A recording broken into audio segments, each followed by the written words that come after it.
Thinking of exiting your business or taking on a private equity partner to help you grow faster? BizNexus has you covered.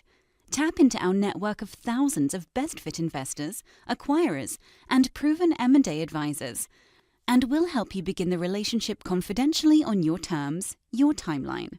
Learn more at biznexus.com.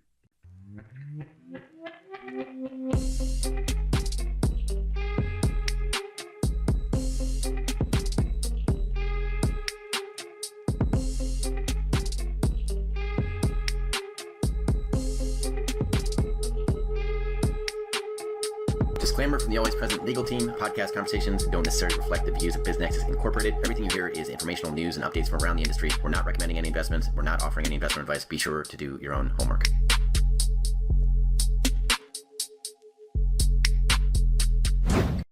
Hey everyone, welcome to a deep dive. And today we're diving deep into lower middle market lending. Okay. We're going to try to figure out, why this is becoming so attractive to lenders. And we've got some great material to work with. Yeah. We've got some insights from Trevor Clark over at Brook Capital Partners. Mm-hmm.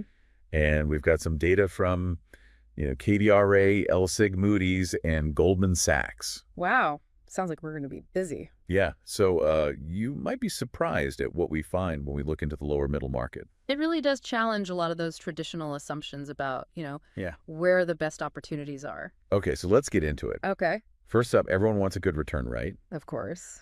And KBRA, they put together this chart on direct lending spreads. Yeah. And it's pretty interesting how much those spreads jump when you look at those smaller borrowers. Yeah. There's a pretty clear trend there. Yeah. Lower middle market loans just consistently offer higher spreads compared to the core middle market or the upper middle market. So what does that mean for lenders? Right. Potentially better returns. So for those who are looking for yield, lower middle market's looking pretty good. Seems like it. But is that higher yield just a way to compensate for higher risk? Well, that's what most people would think. Right. But Trevor Clark actually has this really interesting take on it. Okay. He argues that in the lower middle market, experienced lenders can actually find companies that have cash flow that's as stable as the upper middle market companies. Wow. Yeah. So it's almost like they're hidden gems. Yeah. But how do you even go about finding those companies in the first place? Well, you need a really great Yeah. origination and underwriting team. Right. You really need people who know that space inside and out so they can dig deep and spot those companies that have solid fundamentals and exciting growth potential. So it's not just about taking on more risk to get more reward.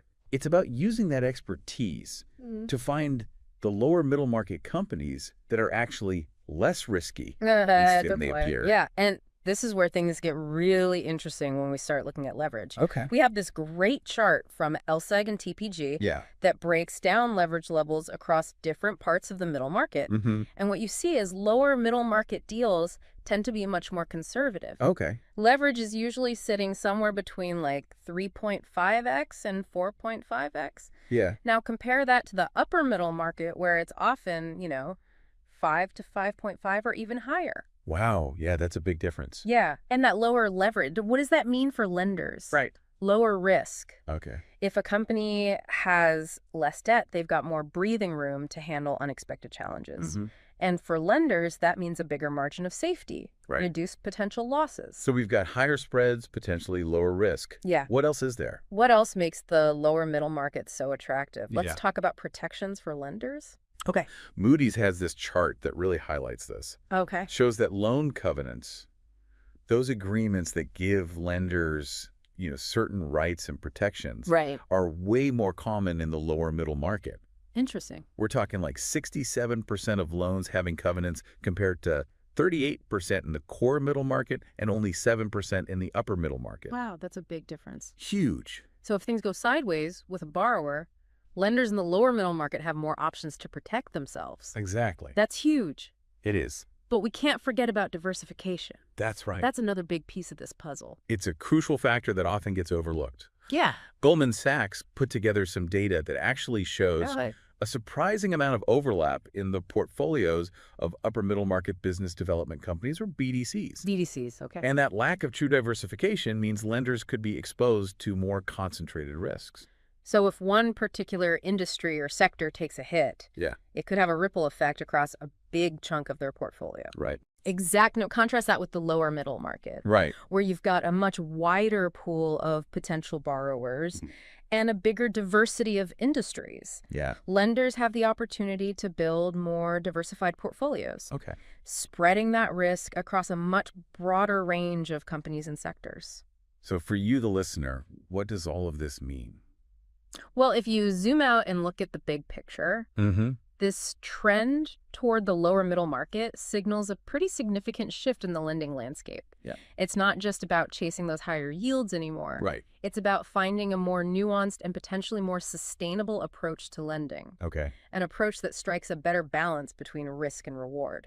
I mean, it's making me rethink, Yeah. some of my own assumptions about Right. where to look for opportunity. Right. But I'm curious, if everyone starts flocking to the lower middle market, Yeah. won't that increase competition and drive down returns? That's a great question, and it's definitely something to consider. As the lower middle market gets more attention, more competition is a natural consequence. Right. And yes, that could put some pressure on spreads over time. So how can lenders stay ahead of the curve?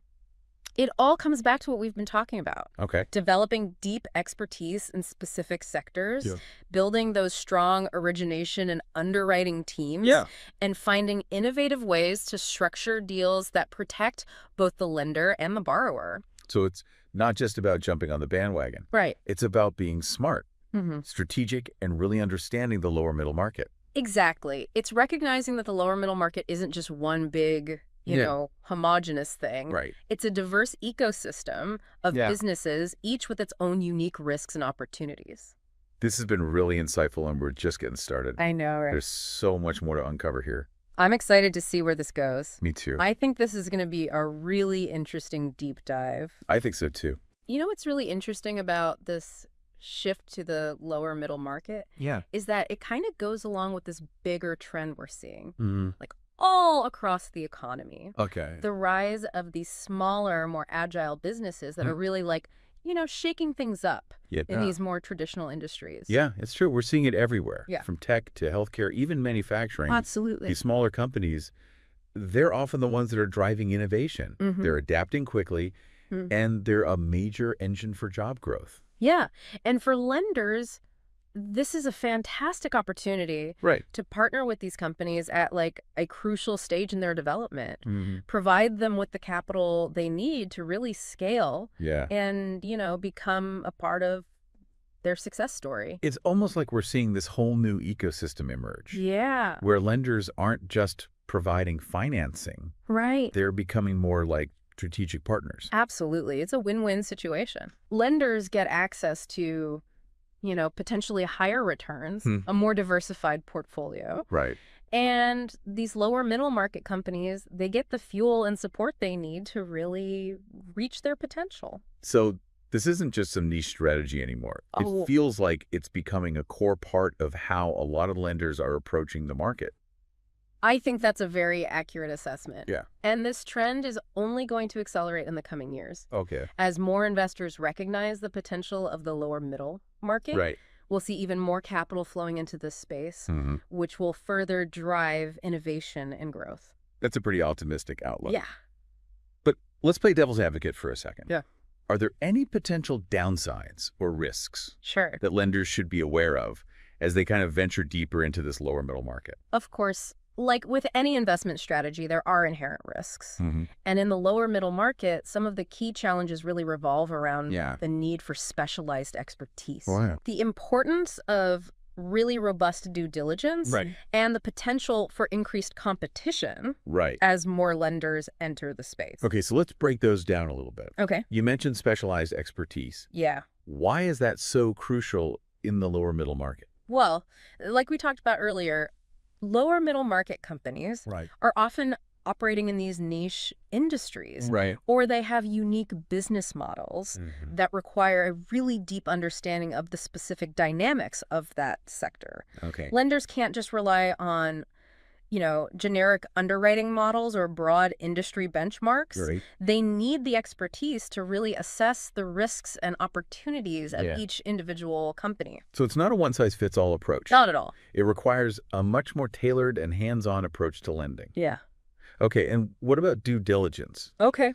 How is that different in the lower middle market? Well, due diligence is critical in any lending transaction, but it takes on even greater importance in the lower middle market. Okay. These companies often have less established track records, less publicly available information, and they may not have the same level of, financial sophistication as larger borrowers. Okay. So lenders really need to be extra thorough in their due diligence process to make sure they fully understand the company's financials, their operations, and the management team.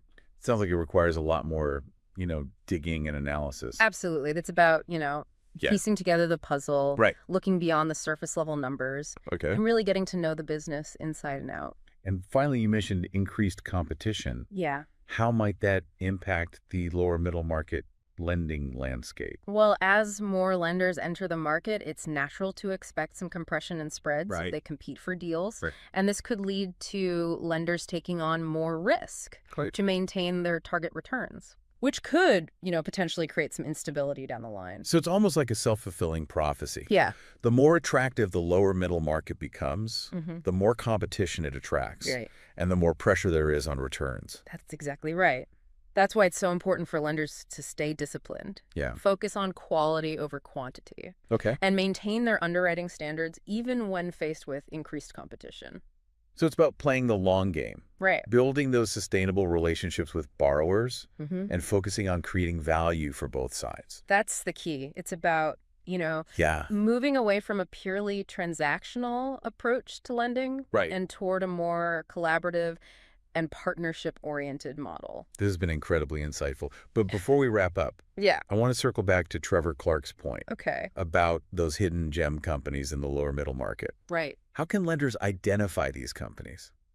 That's a great question. And it really gets to the heart of what makes lower middle market lending so interesting. It's not about chasing the obvious winners. It's about uncovering those companies that might be flying under the radar, but have the potential to outperform.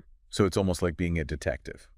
In a way, yes. It requires looking beyond those, standard metrics and digging deeper into the company's story. Its management team, its market positioning, and its competitive advantages. So what are some clues that lenders should look for? What signals might indicate a company is a hidden gem? Well, one key indicator is strong and consistent cash flow. Cash flow, We talked about this earlier, but it's worth emphasizing. Companies with a proven ability to generate cash flow are inherently more attractive to lenders. They're better positioned to service their debt and weather economic storms. It's all about that cash flow. But it's not just about the absolute level of cash flow. It's also about the quality and consistency of that cash flow. Is it recurring? Is it predictable? Is it growing over time? These are all important factors to consider. So lenders need to dig into the details. Yeah. It's not just about looking at a single number. Exactly. Another key indicator is a strong management team. This is especially important in the lower middle market, where companies often rely heavily on the vision and execution of their leaders. So lenders need to assess the management team's experience, their track record, and their strategic vision. Are they passionate about their business? Do they have a clear plan for growth? Are they adaptable and able to navigate challenges? It's about betting on the jockey as much as the horse. Precisely. And finally, lenders should be looking for companies with a sustainable competitive advantage. What makes this company stand out from the crowd? Does it have a unique product or service, a strong brand reputation, a loyal customer base? Does it operate in a niche market with high barriers to entry? Those are all factors that can give a company an edge. Exactly. And make it more resilient in the face of competition. So to sum it up, identifying those hidden gems in the lower middle market, it's a combination of art and science. It requires a deep understanding of the market, a keen eye for detail, and a willingness to dig beneath the surface to uncover the true potential of a company. This has been an incredible journey through the world of lower middle market lending. You have. We've covered a lot of ground. Yeah, we have. From the potential for higher returns to the importance of specialized expertise, due diligence, and the identification of those hidden gem companies. Absolutely. But before we wrap up, I want to kind of shift our focus a bit. Okay. We've talked a lot about the benefits for lenders, but what about the companies themselves? Yeah. You know, the ones on the other side of these deals. Yeah. How has this increased interest in the lower middle market affected their businesses? Well, it's been pretty transformative for them. Right. This influx of capital has been a game changer. Yeah. It's giving them access to funding that they might not have had before. Right. It's allowed them to, chase growth opportunities, invest in their operations, and become more competitive. So it's opened up like a whole new world of possibilities. Exactly. And that has ripple effects across the entire economy. Right. When these smaller businesses succeed, they create jobs, they drive innovation, and they contribute to overall economic growth. So it's bigger than just the lenders and the borrowers. Right. It's about the impact on the bigger picture. Precisely. And that's what makes this trend so exciting. Yeah. It has the potential to create a more dynamic, inclusive, and resilient economy. So as we wrap up this deep dive, if you're an investor listening to this, what should you be thinking about? Well, it's crucial to remember that the lower middle market isn't just this, one big homogenous thing. Right. It's a diverse ecosystem with a huge range of industries, business models, and risk profiles. Okay. So doing your homework is key. Understand the specific dynamics of the market and partner with lenders who have that deep understanding of this space. So it's not just about chasing the highest yield. Right. It's about making smart, informed decisions. Absolutely. And if you're a business owner operating in the lower middle market, this is a time filled with opportunity. Right. With more capital available than ever before, you have the potential to really fuel your growth and take your business to that next level. But as with any opportunity, it's important to approach it responsibly. Right. Choose your lending partners carefully. Okay. Make sure you have a solid plan for your business. Right. And be prepared to demonstrate your ability to manage that growth effectively. So to bring it all together, this rise of the lower middle market, it's a powerful trend. It's reshaping the lending landscape. Yeah. And creating opportunities for both lenders and borrowers. It's driven by several factors. The search for yield, the emergence of these, dynamic smaller businesses, and the understanding that diversification and risk management are more important than ever in today's economy. And like any dynamic market, there will be challenges and risks along the way. Of course. But for those who approach this space thoughtfully, strategically, and with, a well-informed perspective, the lower middle market holds the promise of some significant rewards. It does. This has been a fantastic deep dive. It has. And I hope you, our listener, have gained some valuable insights from our conversation. I hope so too. Thanks for joining us on this journey. Thanks for having me. Until next time, keep diving deep. Acquiring a business? BizNexus simplifies it. Access thousands of updated opportunities in our DIY marketplace or supercharge team sourcing with OmniSource, your all-in-one platform for on-market, off-market, and coming-soon deals. Scale smarter today. Learn more or book a demo at www.biznexus.com.